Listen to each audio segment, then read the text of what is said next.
So I want to give a quick shout out to our sponsors tonight. The City of Pleasanton, Pam Ott, raise your hand, please. Pam Ott, yay. The City of Pleasanton is a longtime sponsor of the iGate Innovation Hub, and we couldn't do things like this without their support. So thank you very much to Pam, as well as to Goodwin Procter and Silicon Valley Bank. Is there anybody from either of those organizations actually here? No. Okay, well, yeah, we're going to tell them we clapped for him anyway. All right, I'll actually clap for him. Okay, good. All right, so I think you're going to be in for a treat tonight. Tim Harkness is a really interesting story, and I think he's going to have a lot to share. And we let Sally come back up too, so that's okay. But, oh, he's paying attention now. All right, Dave Selinger is going to join us as well, but I'll hand it over to Yolanda to introduce the two of them. Thank you very much for coming. I hope you enjoy yourselves. Okay, thank you so much, Brandon, and thank you everyone for being here. Those of you with the East Bay Bio Network and those of you who aren't, we're really happy to have you here.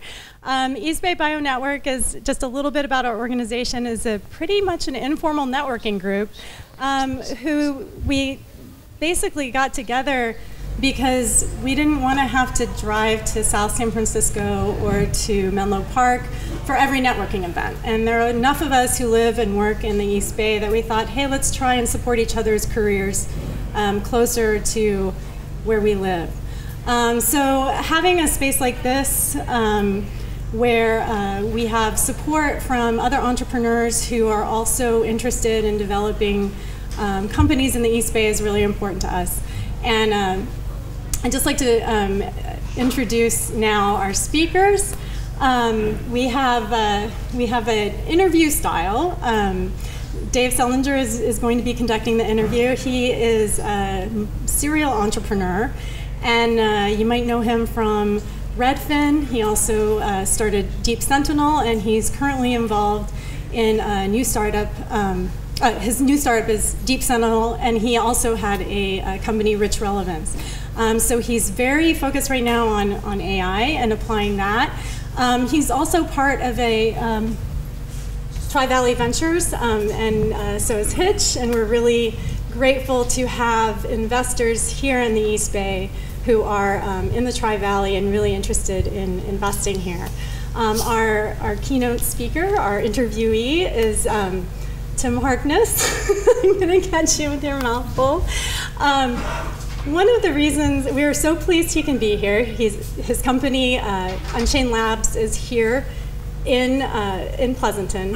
And one of the reasons we're so excited to have Tim speak is his narrative is a little bit left of center of the most recent biotech entrepreneur narrative that begins frequently in academia and goes straight from academia from a technical perspective into the marketplace.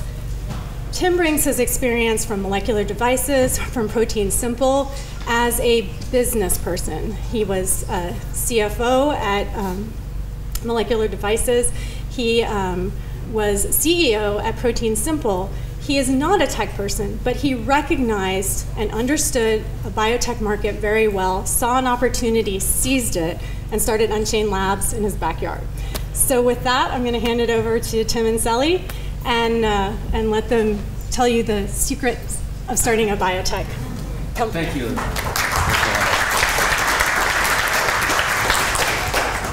All right, good evening, everybody. Howdy ho. Good evening, everybody. So it's great to get to be here with Tim. Tim is one of the most accomplished entrepreneurs we have here in the Tri-Valley, so I consider him a resource, kind of like a commodity, and very valuable commodity though. Yeah. And so it's really great to have an opportunity to talk with him up here because the Tri-Valley needs entrepreneurs like this. My thesis of entrepreneurship is that there are three elements: the entrepreneur, the capital, and the resources. We have capital, we have resources. What we don't have is enough great entrepreneurs like Tim. So I encourage you guys as we go through this to think about some questions. I'll break at various times in my line of questioning to have you guys interject with your questions. And that's what makes this the most fun. We have not yet had an opportunity where I've turned to the audience and asked for questions and no one raised their hand, so let's not make this the first time. So I'm gonna open up and just let Tim do an introduction of himself. We heard Yolanda's description, but I'd love to hear, how do you describe your own kind of personal and professional journey to where you sit today? Thank you. Thank you, Sally. I'm really happy to be here. Thanks for taking the time to come out. My journey to life science entrepreneurship, surprisingly enough, starts by being an accountant. So every good story starts. Right, most of them do, correct? So undergrad accounting, went to Arthur Andersen to start my career, decided I wanted to be an investment banker. That brought me out here to California where I got my MBA and achieved that goal of becoming an investment banker. I joined Montgomery Securities in the mid-90s in the heydays of taking little biotech companies public. I joined the healthcare group and raised a whole bunch of money for them over the next few years. But as I'm sure many of you are aware, sometimes those dreams we have, you get there and they're not what you think they are.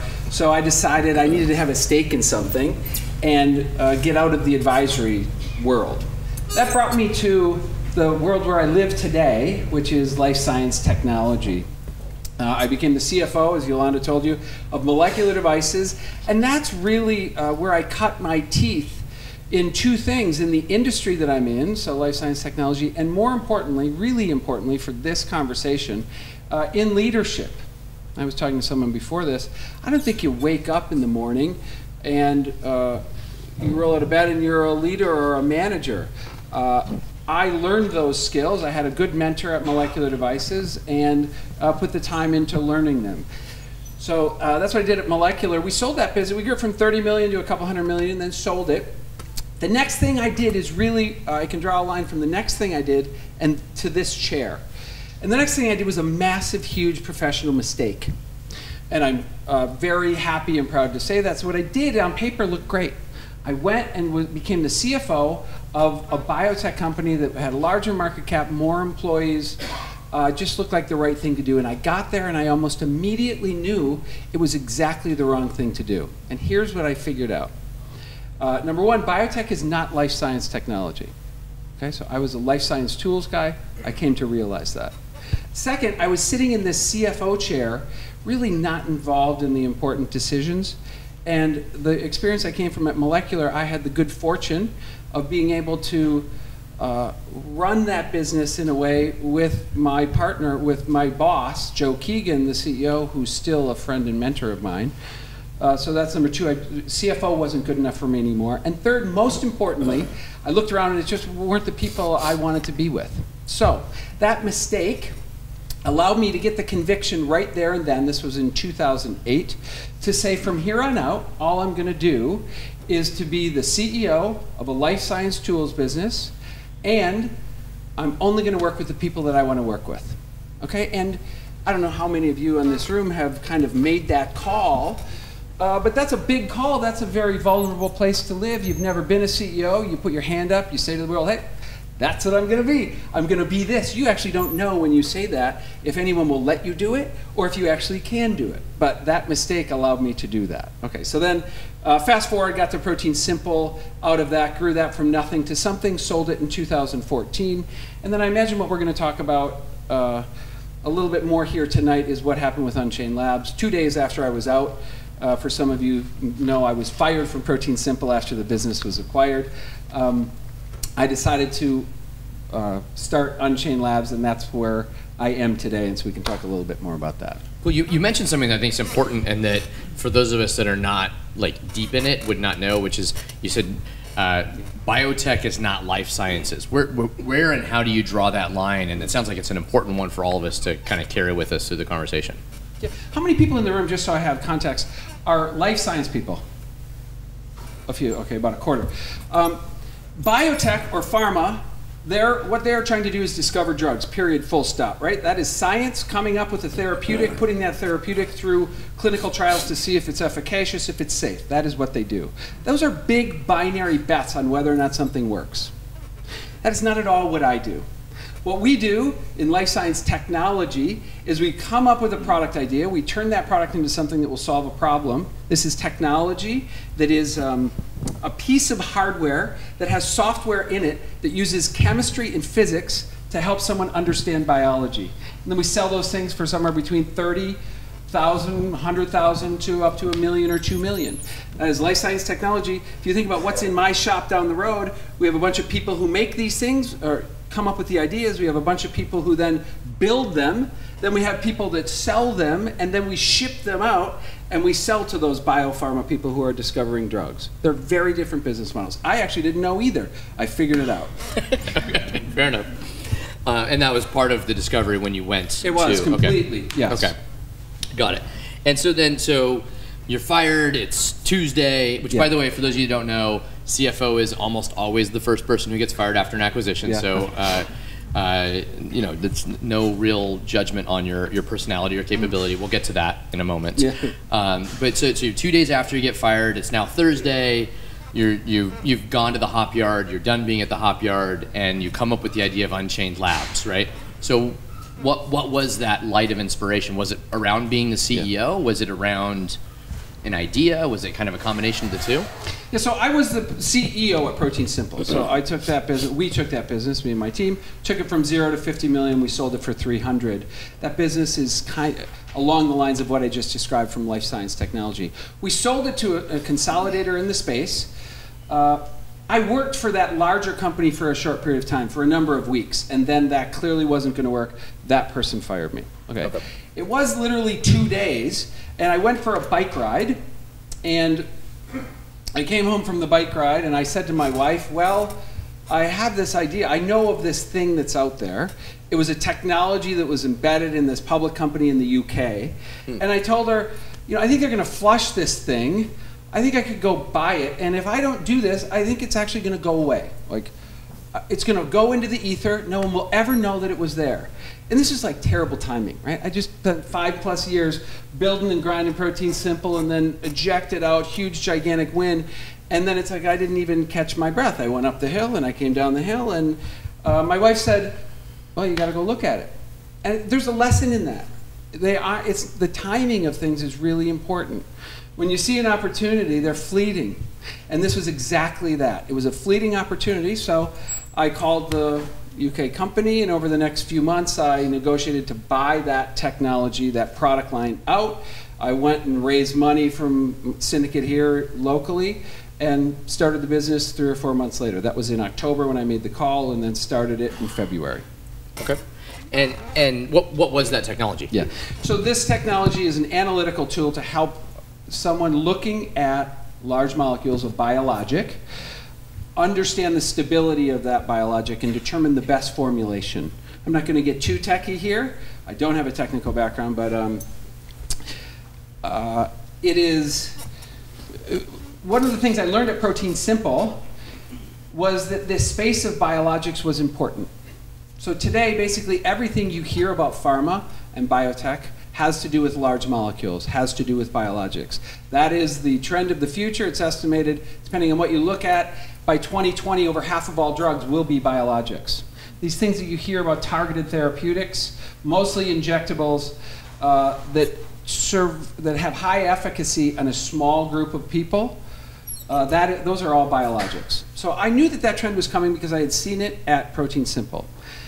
I also knew that the vast majority of researchers today are using tools that were designed to look at small molecules, that the tools had actually not kept up with what was going on the research side. And so I thought that was the opportunity, was to develop a pure play to have tools that were purpose-built for looking at biologics. That was the thesis, that was in my mind. This tool that I bought was called the Optum. We've changed that product name a number of times since. That tool helps people determine whether or not that biologic will be stable over time. So you mentioned timing, right? So opportunities kind of come and go, they ebb and they flow. If you had to assign a percentage, like what percentage of this would you say was that thematic, kind of top-down, really structured thinking? And what percentage of this was just like opportunistic, there's this thing I saw in the UK and I'm going to go after it?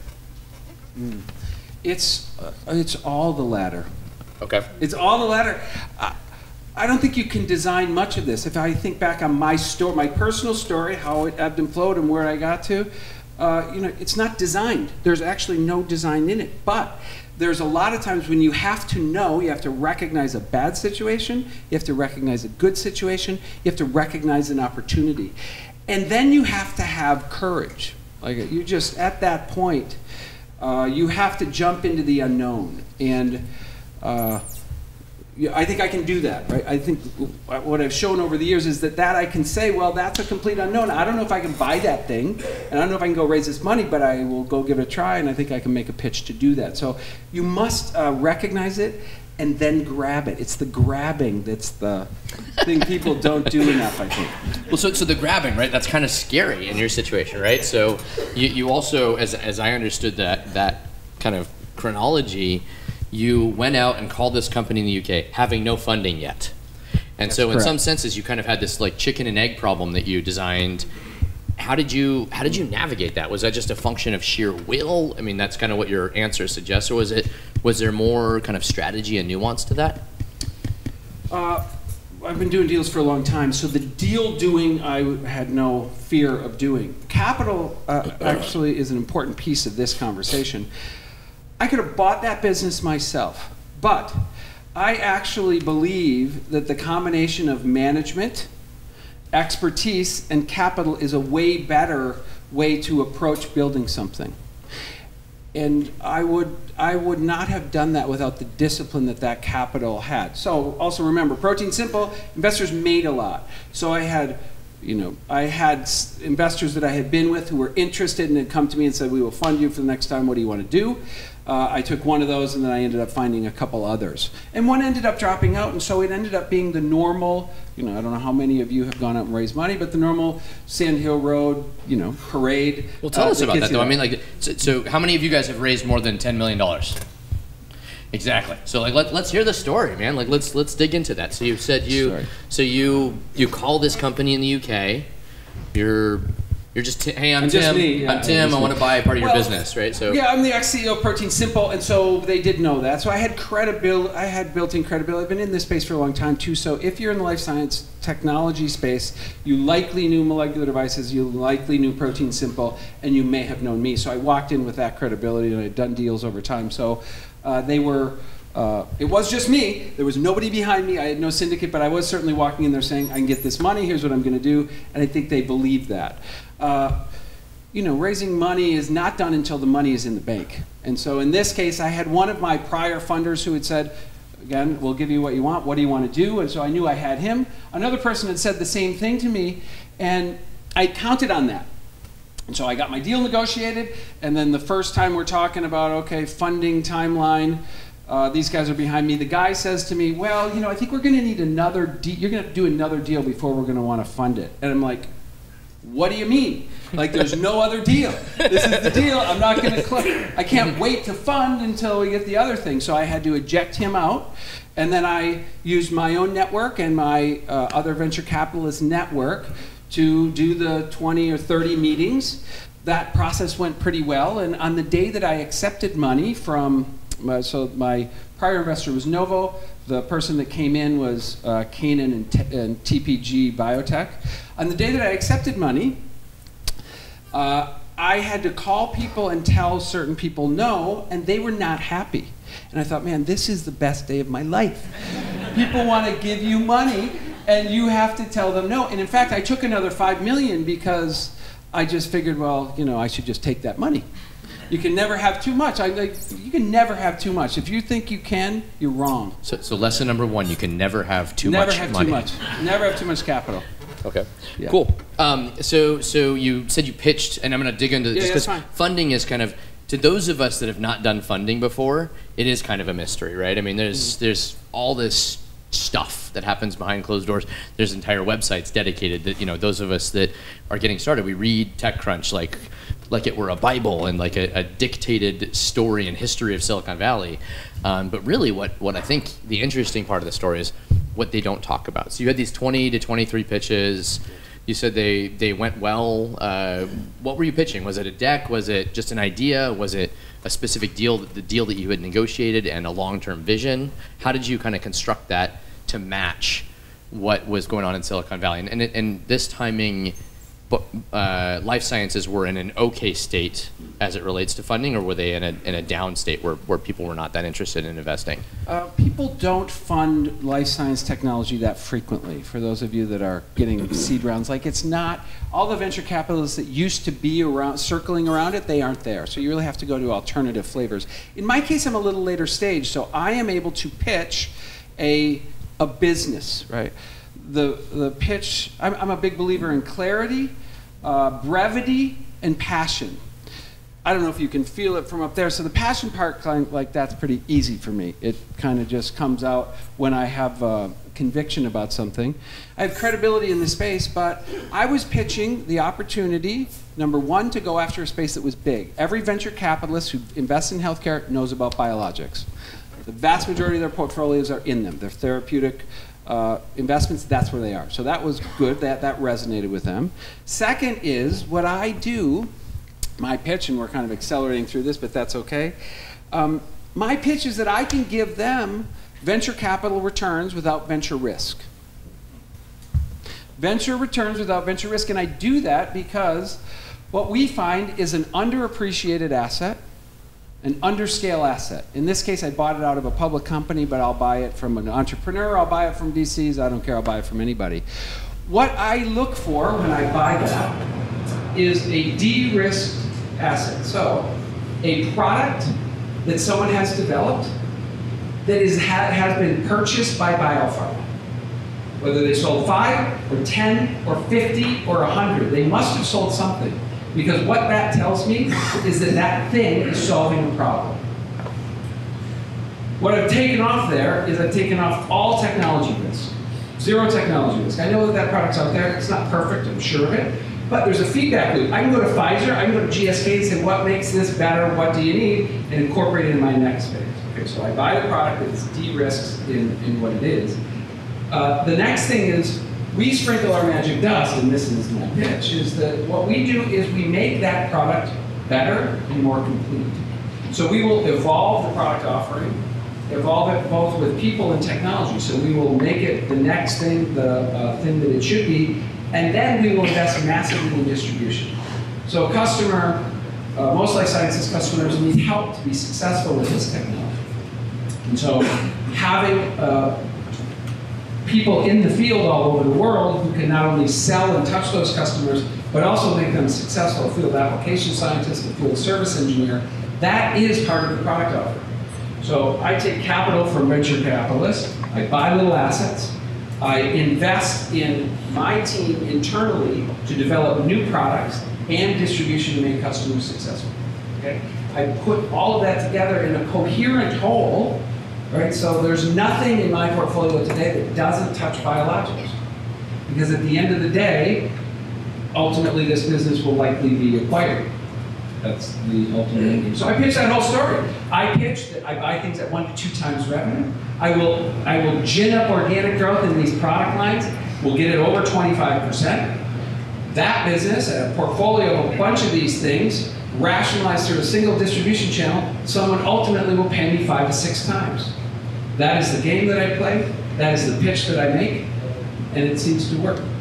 So just going back to the deal, because if that's okay. Yeah. The insights are amazing, and I want to dig into that in just a second, but I want to make sure before we move on past the deal-making side, so you went to 20 VCs, you had been the CEO of Protein Simple before. Had you raised capital at Protein Simple, or had that already been kind of funded in yours? Right, so I raised $1 billion for people that weren't me.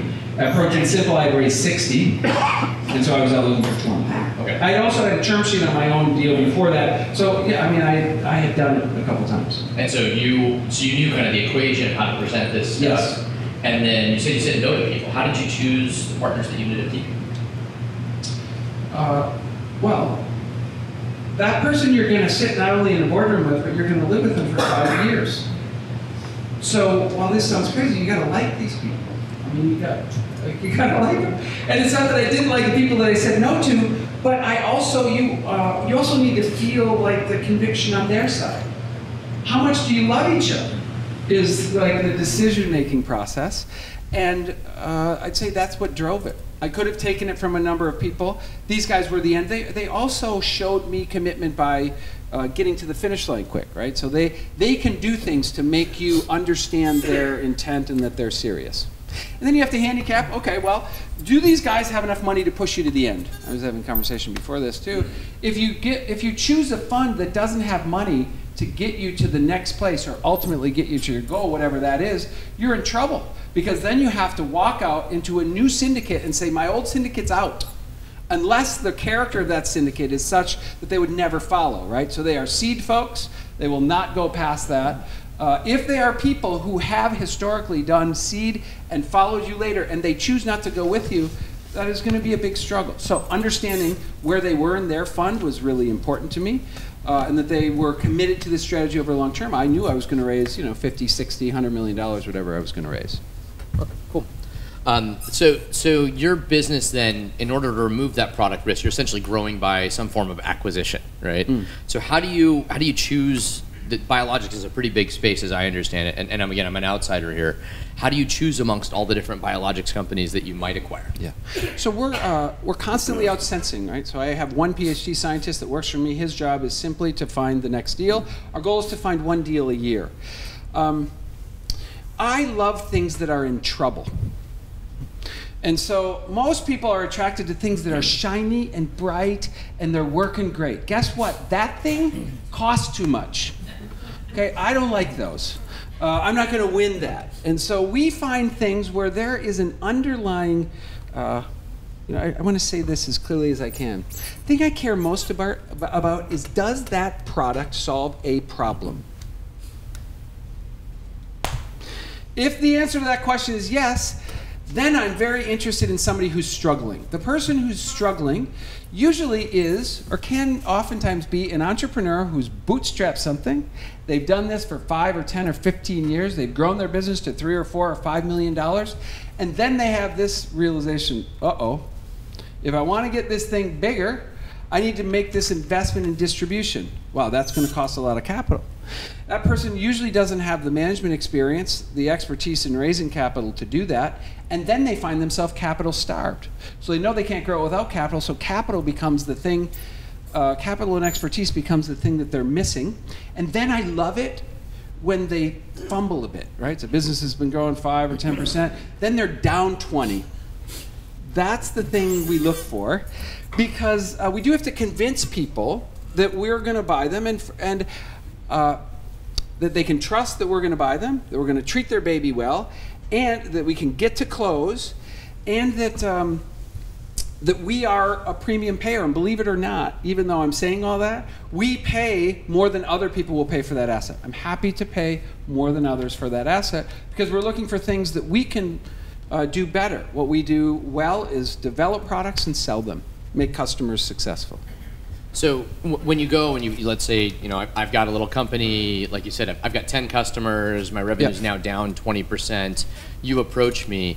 Do you have cash on your balance sheet to tackle me right now, or is it, like, how do you handle that situation? So no, the answer is no. It's a really good question. The answer is no.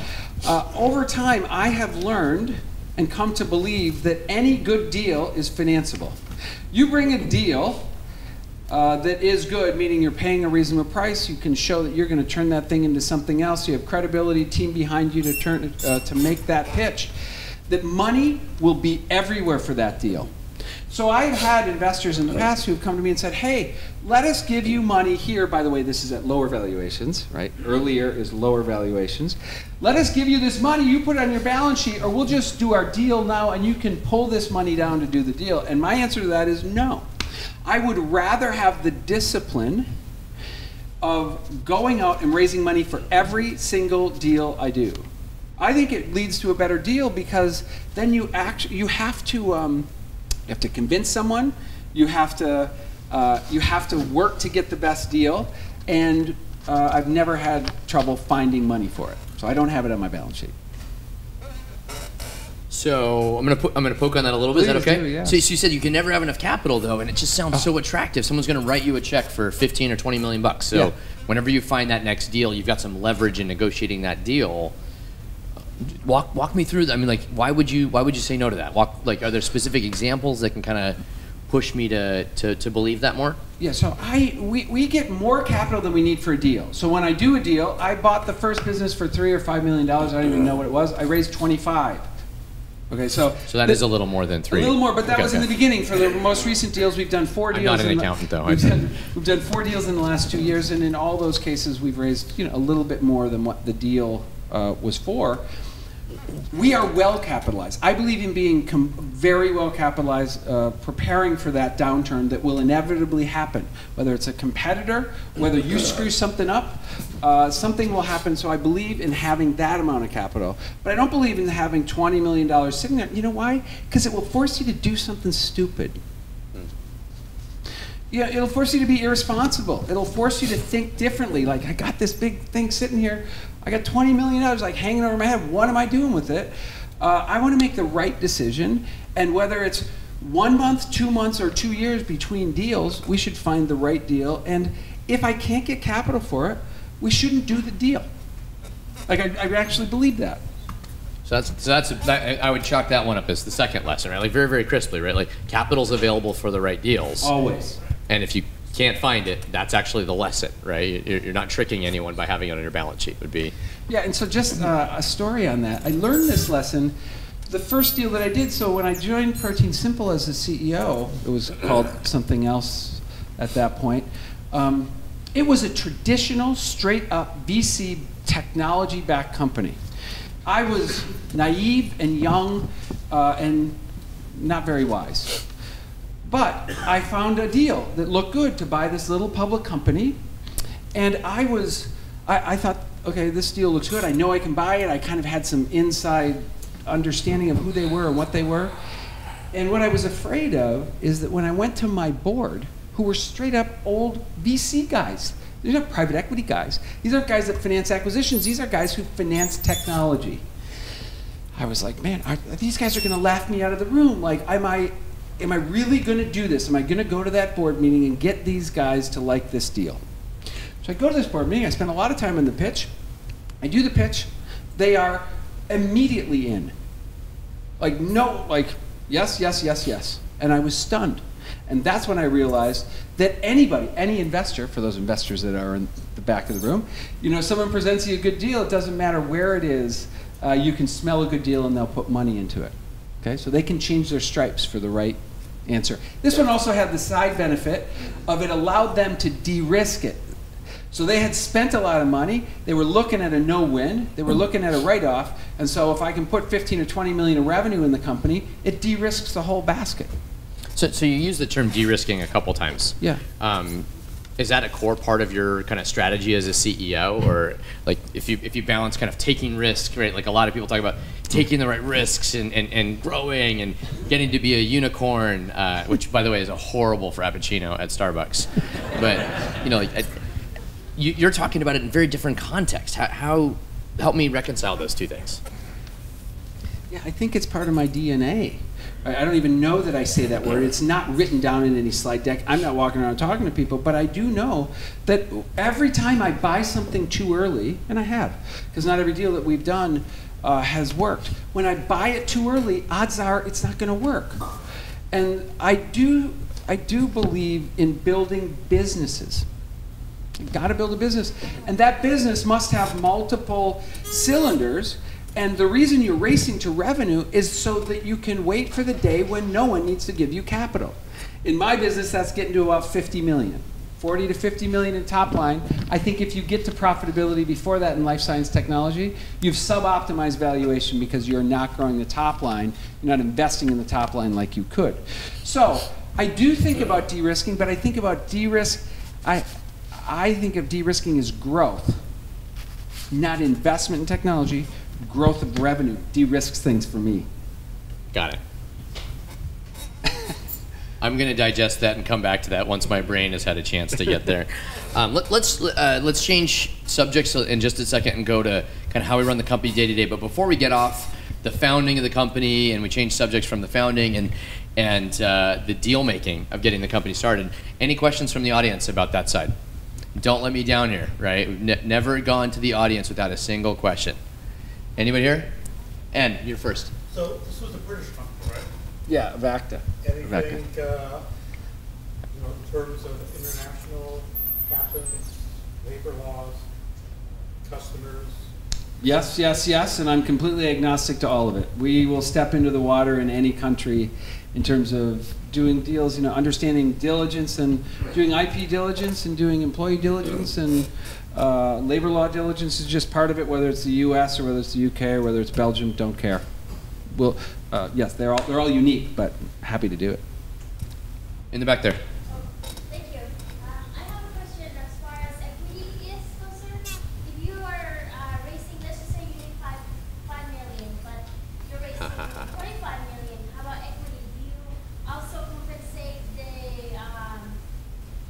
like the venture capitalists with more equity because they give you more money, or do you manage the risk in that, say, no, I'm only going to give you this much equity, but we'll still want that funding? So that is all dictated by the valuation of the company. And I do have I think, an unusual point of view on this topic. I think most people that sit here in this chair are supremely worried about what they own. And that they usually take less capital than they can get because they're fighting for something that might be a big percentage of something that's not worth very much. I don't live there. I believe in getting ample capital, and what that means from a valuation, from an equity perspective, is that if you're me, you don't own as much of the company as someone who is fighting that fight. But what I have is a ton of capital, a ton of runway, a ton of de-risking to how I build the business, and I own less. What I'm interested in is making something that is worth a ton. That's where I'm going. Like, give me a little bit of something huge, as opposed to a lot bit of something not worth very much. I don't want to get too deep into this for anybody who's raised money, right? The devil is preferences. And there are terms in that capital structure, in that funding, in the way in which you structure money into your company that you might not think about the day you get it, but you will pay for it at some point in the future. So having the expertise, in my case, the CFO, or your own expertise about what the right terms are, what the right valuation is, and what you are willing to trade off in terms of capital and ownership, really important. No right answer. I move towards more capital, less ownership. And I think that's a really important question. If you don't mind, No, I'm going to come back important. to that one because there's I think, as my understanding is, we can unwrap that one a ton of times. And as long as you guys are interested, I think it's one of the most interesting things about Unchained Labs. Let's take a couple more questions in the front here. Do you insist on keeping majority control after the round? Absolutely not. Question? Do I need to keep control? Do I need to keep a majority? Absolutely not. You are next. So tactically speaking, how do you actually find these assets? You said you had a PhD, but how does that person find them? Yeah. Yeah, it's a good question. No, Distressed companies? The life science technology space is not that big, for those of you that are in it. And if you've been doing it for a long time, you can know a lot. And so I just chalk it up to experience. Like, we're always finding some new things, but most flavors of technologies, most areas of understanding, we know who's out there. And if something comes along and new and sexy, again, we're not interested. And how much capital total have you raised? 57. And how many acquisitions? 4. Okay, cool. Sorry, just level setting there. One more up here. Question is, are you happy with the board members?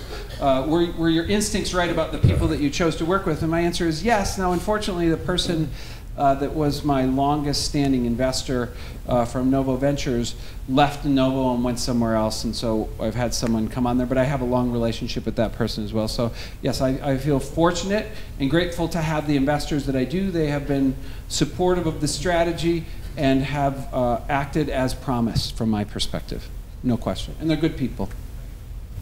Dr. Garman. So my question pertains more to the regional story, which I know is part of the answer, but I want you to answer it in public, which is why did you locate your company specifically here? And also, there's a changing dynamic, I'm sensing it and I'm starting to hear it about how the employees, the story that we've been telling, may be starting to change. Do you see that as the CEO of the company in Pleasanton, or are you seeing the same competitive attraction that you had 2 years ago? Is the market tightening too much? My answer to that is no. Why did I put the business here? Because I live here. I love where I live. I live nearby. My business is right here, and who doesn't want that? So that was the reason to put it here. When I did that, it was really driven by that. But I knew that my family and I, like the rest of you, love living out here for all the reasons we do. Why do we like it? Because it's cheaper, it's nicer, it's less kind of hectic. You don't have to fight traffic. All those reasons remain true and remain attractive. And what I've found is that being here, what I've learned over the last 2 years, is that being here is a competitive advantage. We are able to hire basically whoever we want, and I am amazed on a monthly basis that there's another employee that has been there for 6 months or a year. They're now moving to Pleasanton. Like, it's happening way more than it was. So I think it is a competitive advantage, and for those of us in life sciences, any 10Xers in the room? No? Purigens in the room? Like, there's a bunch of us in the area now starting to get to critical mass. So I think it's a no-brainer to hire people, and I would say that it is an advantage to be here as opposed to fighting through the valley. Any more layups done? All right. All right, there was one more question, and then we'll go to the next. Any other questions? Excellent. Not so far at Unchain Labs. The question is, did we acquire anything that hasn't worked? The answer is not so far at Unchain Labs. Everything is working really well. That's unusual. You're going to miss on some. But over my career, yes, we have bought things that didn't work, and I have plenty of stories of those. I actually, when I go pitch to people at the second stage, we'll show them what we've done from the beginning of time. I've done this since 1998, and I have green boxes for things that went well. I'll show you what it was and what we grew it to, and then I have some red boxes that that would be the not so good ones. Is it a scientist, or you decide, okay, this is what I'm going for? Yeah. If I'm up here sounding like this is about me, that is not right. Right. So everything that I'm representing is about the team that does it. And my team is filled with scientists. So that is the judgment about what makes sense. We vet that through our biologists, our chemists, our corp dev people. Like, these are group decisions. They're not my decision in any way. I wouldn't want it to be that way. They would not be as good. So I'm going to use that as an opportunity. Hold on to your questions, if you would, please, with all respect to those of you that had your hands up. I'm going to use that as a transition to talk a little bit about your team. Yeah. What are the key principles on which you kind of hire and operate the company and interact with that team? Yeah, I think culture is a big deal. I think it really matters to your ability to be successful. We've talked a lot about money. I think money's plentiful. I think you can easily raise money. The thing that you don't have, the commodity that is most precious where I live, is time. There's always somebody chasing you.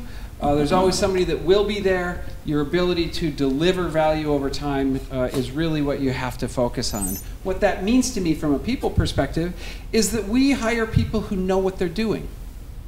We hire seasoned professionals who are autonomous, experienced folks. There's not a lot of rookies at Unchain Labs. That's really by design. You need to hit the ground running. Now, I run revolutionary.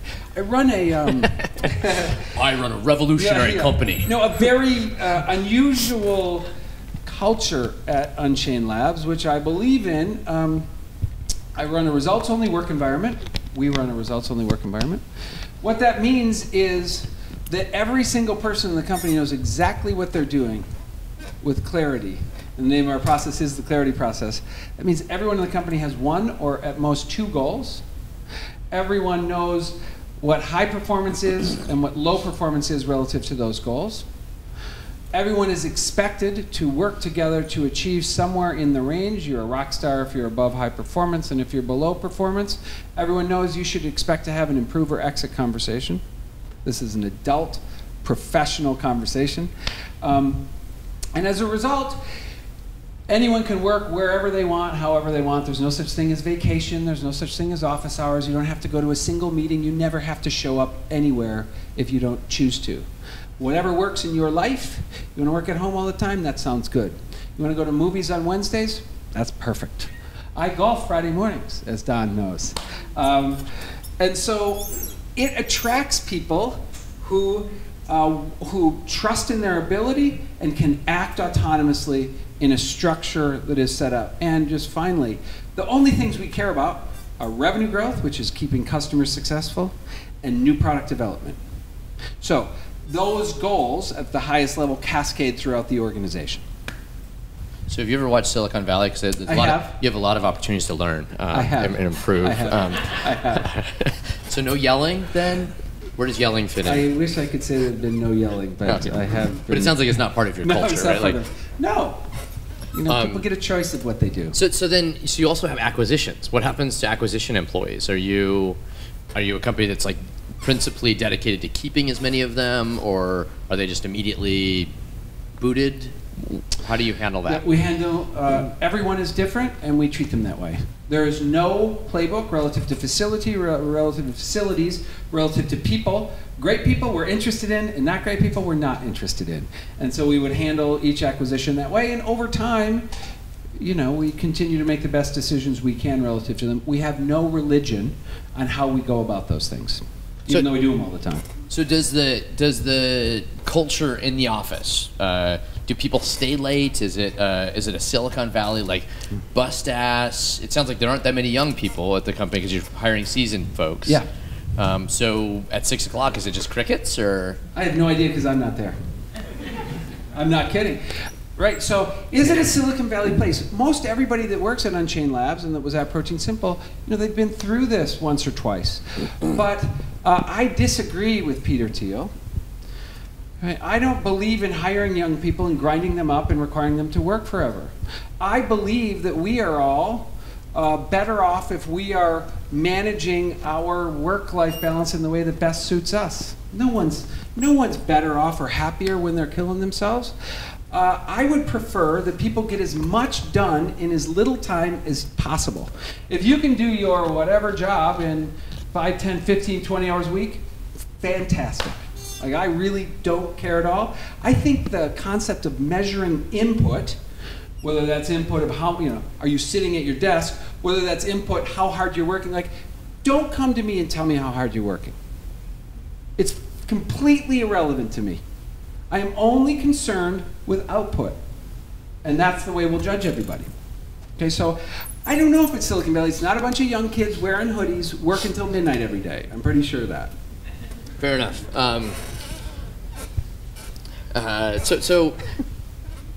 Yeah, I'm gonna anyway. Yeah. And I know that I took my hoodie off before this.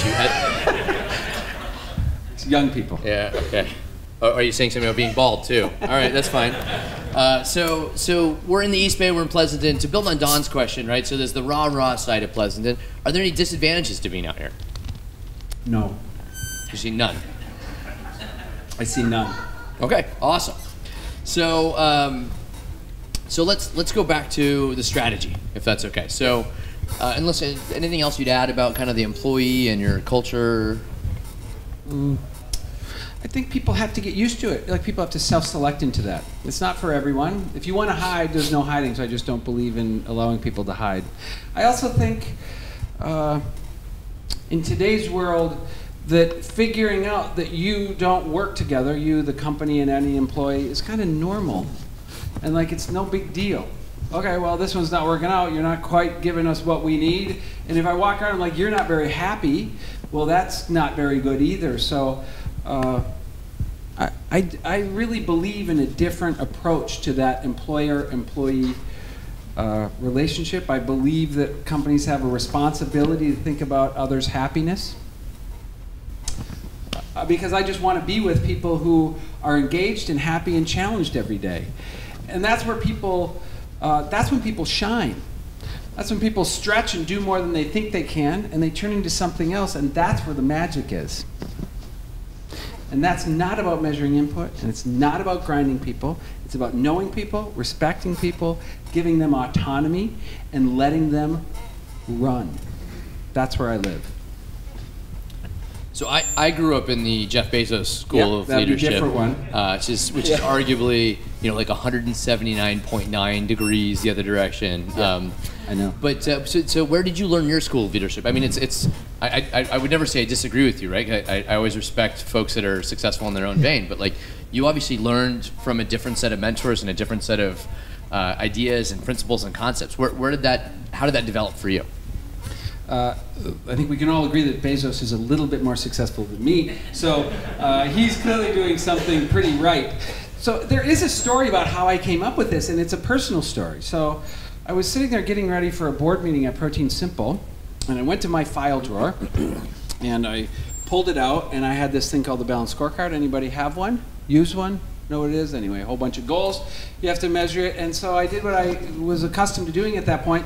Get it out, and then I would look at the goal, and then I'd say, oh, I got to call, Jim, I got to get that, and I'd email or call him. And I suddenly said to myself, like, how stupid is this?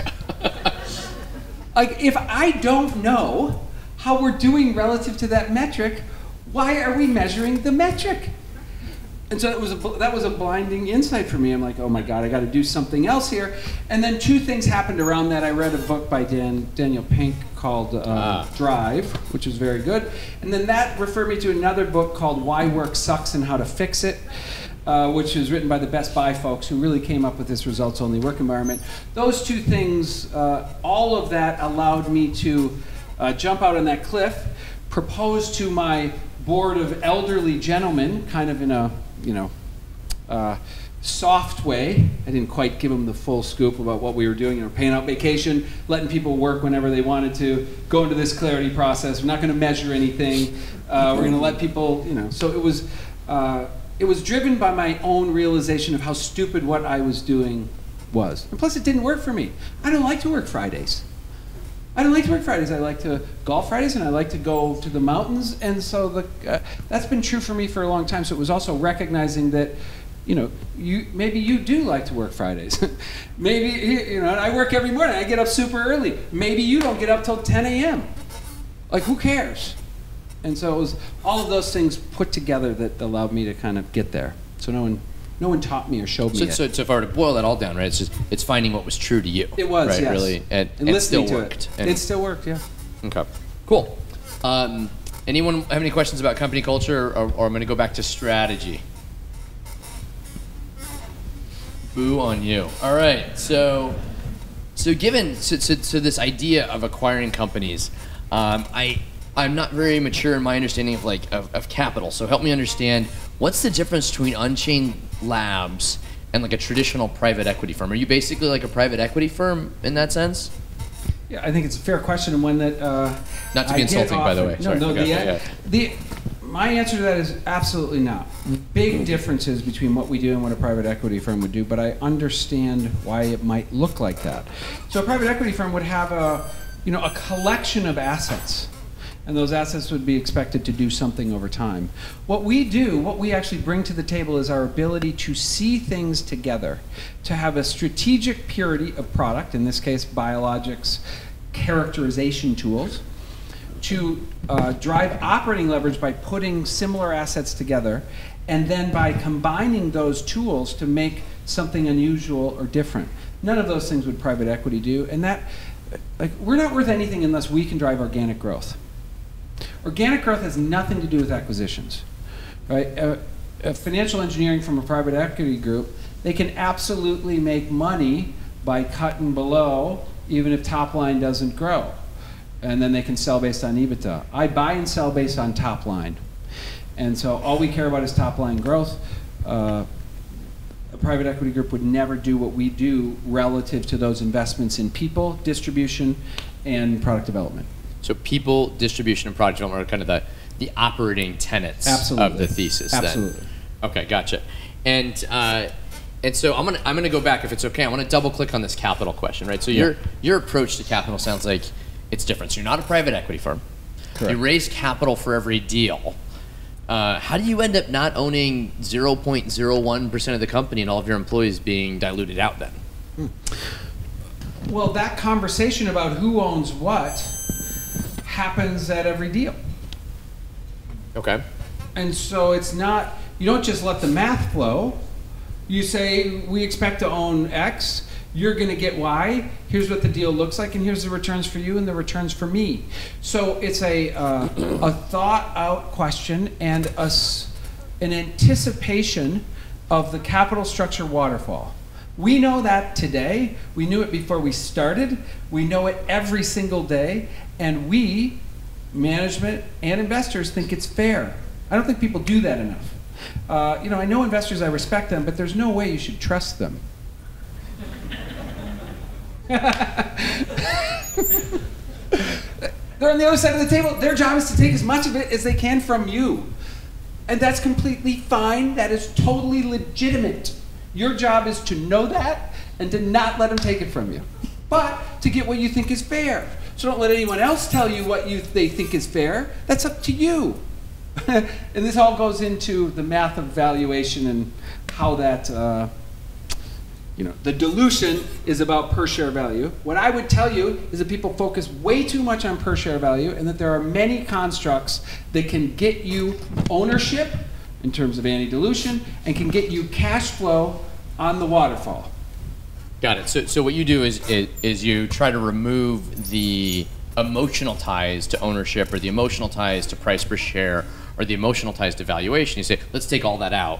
Let's focus on the objective of getting you your IRR, which is the metric you measure as the investor, and making sure that I get what I want, which is cash out at the end that's relevant to the amount of input the amount of effort and time that we put into the company. Right. What's fair for the employee group, what's fair for me as a founder, what's fair for capital contributors. If you think about it that way, price per share, I'm completely indifferent about. I don't care. Make it whatever you want, which is great for investors because then they get some control over it. And as long as your syndicate is staying together, whether they want it up or down, or a big up or a big down, I'm indifferent to valuation. I care about my ownership in the level that I think is fair. There are many ways to get me there. I know that's unusual.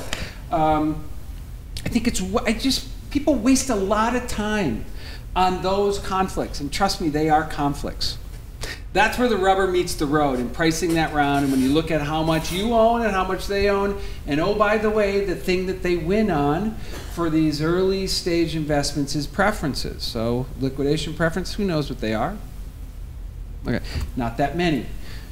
Take you a minute. guys don't get to... Yeah, take a minute and double click on that. So, okay. So talk about the structure. What's liquidation preference? What do you end up kind of moving towards that's fair, since that's obviously something that investors really like?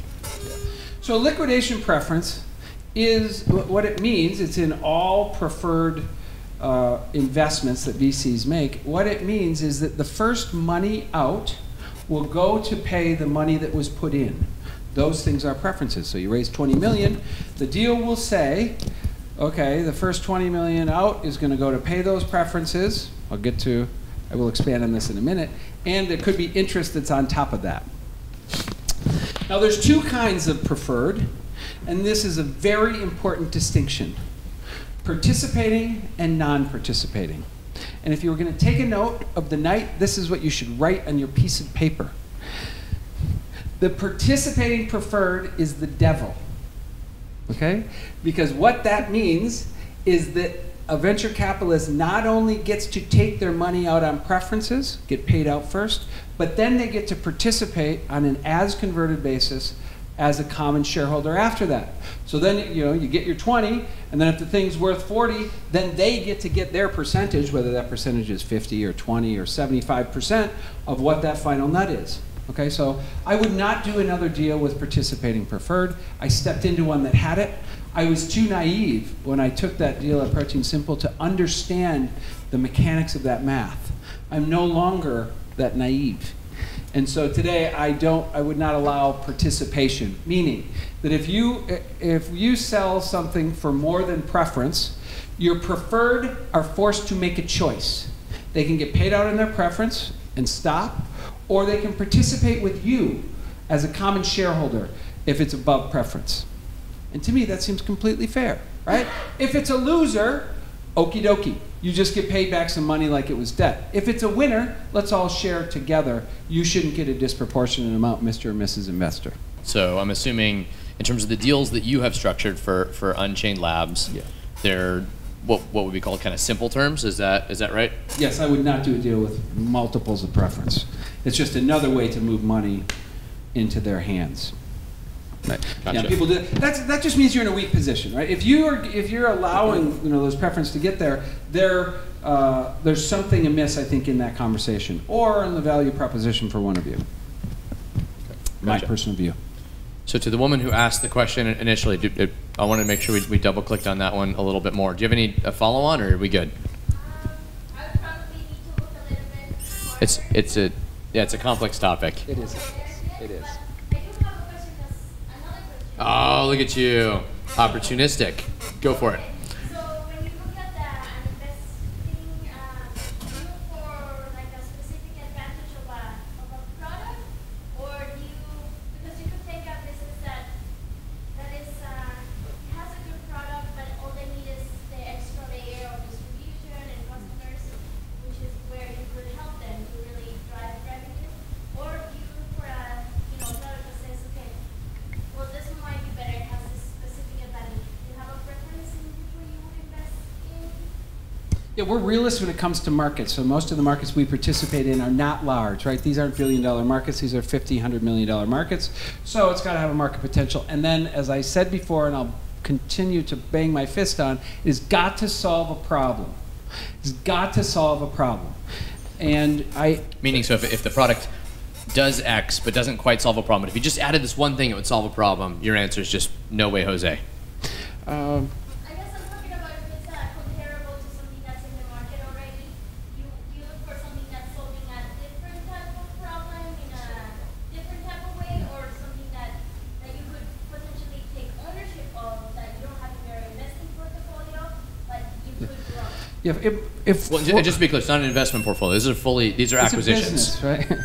One business, one brand, everything goes through the same distribution channel, managed by the same people, produced in the same plant. And so it's not a portfolio of companies. It is one business put together, just in an unusual way. Yeah, got it. Yeah, okay. So let's move on real quick in terms of where you want to take this, right? So I think we kind of understand how the company started. Actually, wait, do you have a co-founder? Let me ask you that first. I don't. You don't have a co-founder. But this isn't about me. It's about my team, my job. The most important job I have, the most important job you have if you're sitting in this chair, is to put the right team in place. That means the people that report directly to me running the functions that are there. And so it's about timing and whether those people would have stepped out of whatever they were doing before this thing was there. It's about timing and their own risk. So I don't have a co-founder, not because I wouldn't have a co-founder. It's just because the timing didn't work to have one. Okay, cool. So now we have kind of a good picture of how you started it, how you capitalized it. You did it kind of upside down relative to what the rest of us would have thought about. Then how you run it, which is also kind of different in terms of how you do that. Where do you want to take this? What are the next couple steps for the company? Yeah, so you need to understand the industry that I play in to know what ultimately will happen.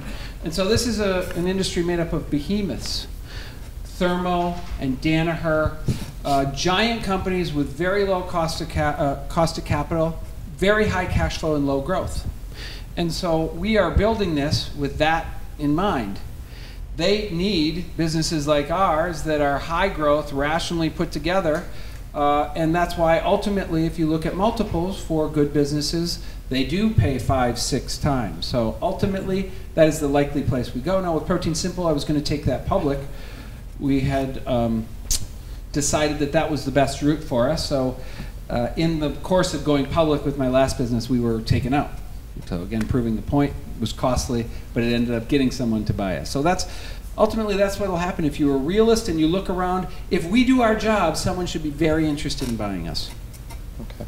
And the 5 to 6 times, is that because of revenue growth? Is that because of technology? Why would you garner that type of a multiple? What's the primary driver for that multiple? There's only one driver, there's only one thing that matters, revenue growth. That's it. And so the technologies that you buy, they're very important, right? You have a PhD selecting them. How does that play in? I mean, is it, right, like in my world, on the tech side, right, I can have a bunch of PhDs working on data science and sell for a multiple just because I did that. Yeah. So what I'm going to say right now, of all the things I'm going to say, this is probably the most off the chart one. And that is, I don't care at all about technology. I don't care about it. And I think people do care about it too much. Again, I'm not talking about your space, right? I believe it's completely different. But for me, if you think a scientist cares what's in the box and answers their problem, you're missing it. They just care about the problem being solved. Whether you do it with pressure, or whether you do it with fluorescence, or whether you do, they just don't care. They might tell you, they might be interested in it and challenge you on it, but if it solves their problem using something that's old and has been around for a long time, is completely fine. As a result, no one, I don't think people would buy me for technology, but if I'm not growing, I'm not worth anything. It's just about growth. Because they're growing at 4 or 5, I need to deliver 20, 25 for that multiple to be what I expect it to be. So where do we chop this one? So we've got like the participating preferred is the devil. You can never have too much capital, or you definitely don't have too little capital. How about that, right? And you don't care about technology, you care about solving the problem. That's correct. Okay. Okay.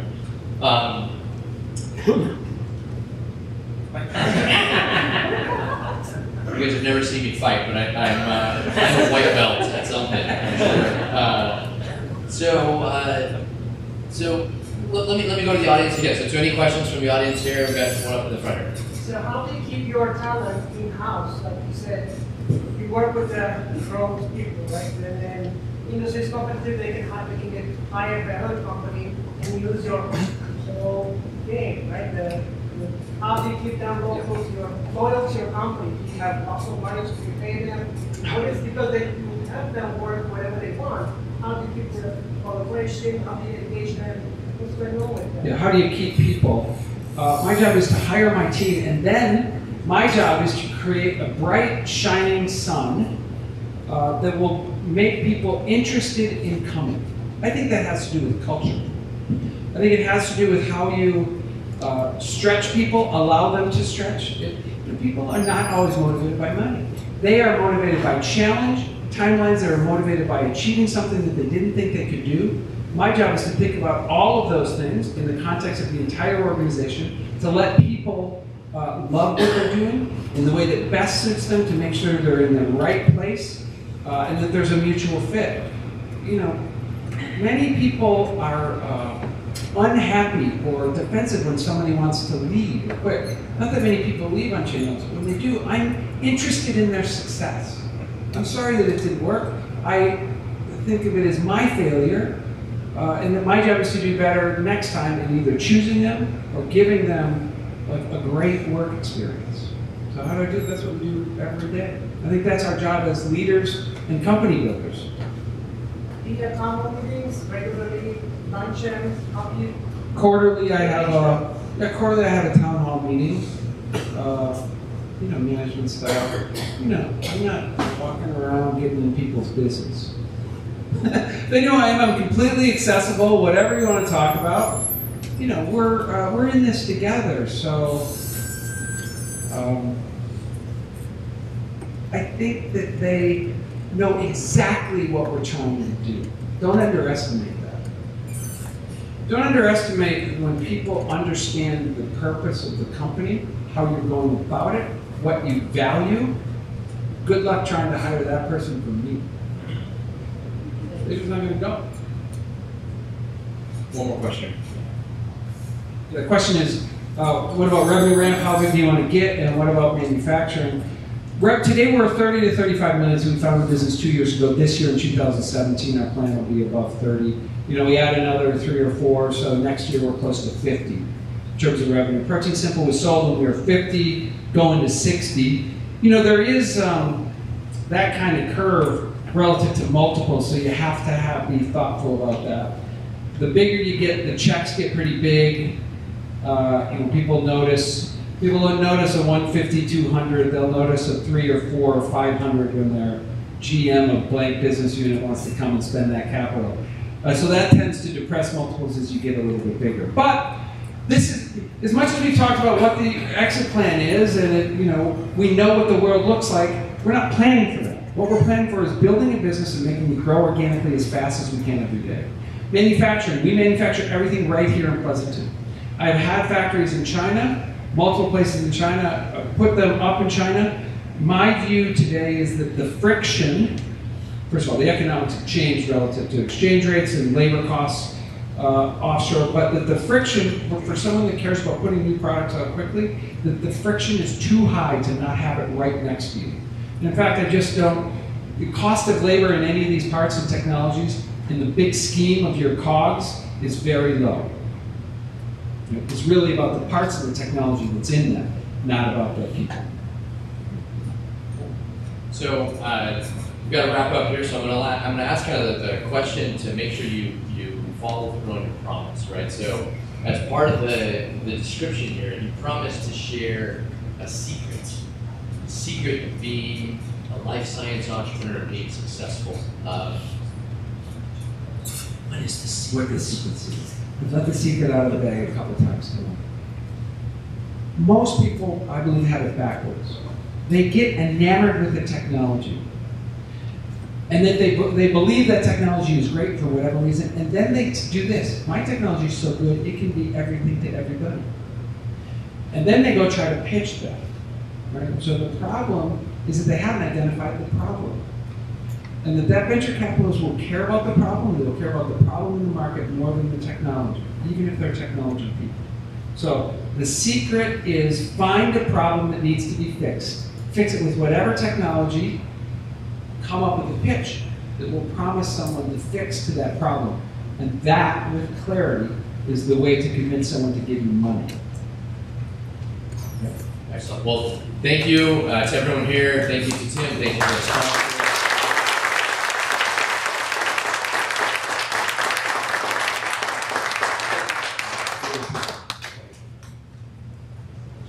All right, and back to Brandon.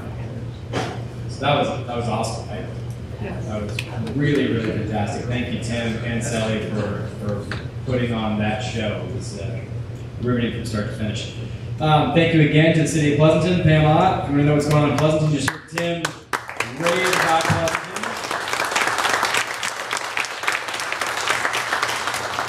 And since none of the elected officials or the city manager are here, we'll give Pam all the credit for Pleasanton. Oh, I'm recording this. Okay. All right. Thank you. And to Goodwin Procter, Silicon Valley Bank. We can't do this stuff without the support of the community, and we can't do it without you all coming out, so thank you for coming. Please stay for a while, make connections, make relationships. And again, thank you one more time to our speakers. Thanks.